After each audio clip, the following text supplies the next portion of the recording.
Hello বন্ধুরা, সবাই কেমন আছো? আশা করি সবাই ভালো আছো। এই দেখো, আমি আজকে একটা নতুন ভিডিও নিয়ে চলে এসেছি। সবাই ভিডিওটা দেখো, আশা করি সবার ভালো লাগবে। ভালো লাগলে লাইক সাবস্ক্রাইব করবেন। এই দেখো বন্ধুরা, খেজুরের রস দিয়ে খেজুর গুড় তৈরি করা হবে। তাই বাবা বিকেলে খেজুর রসটা ভালো করে ছেলে নিচ্ছে।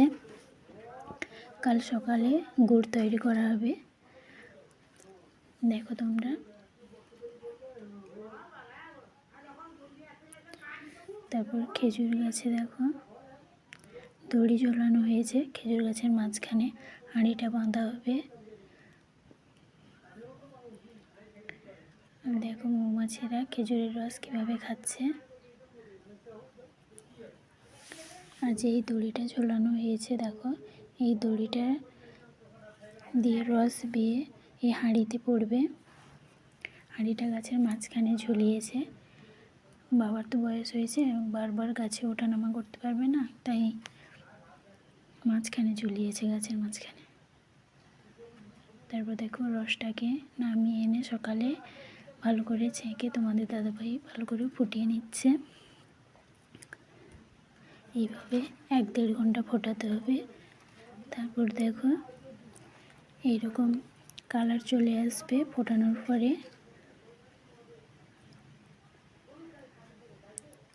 গুড়টা প্রায় হয়েও এসেছে। এইভাবে আধ ঘন্টা মতো ঘষতে ঘষতে গুড়টা একটু মোটা হয়ে যাবে।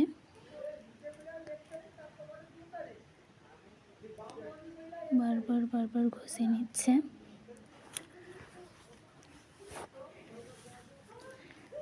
দেখো গুড়টা পরপর মোটাও হয়ে যাচ্ছে। গুড়ের কালারটা কিন্তু খুব সুন্দর এসেছে। দেখো তোমরা, সেন্টটাও খুব ভালো এসেছে।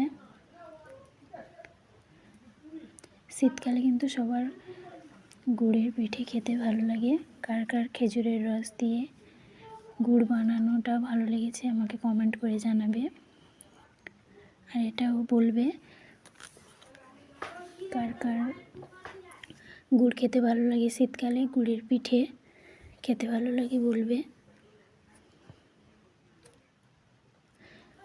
ভিডিওটা ভালো লাগলে লাইক সাবস্ক্রাইব কমেন্ট করে সবাই জানাবে কেমন হয়েছে ভিডিওটা।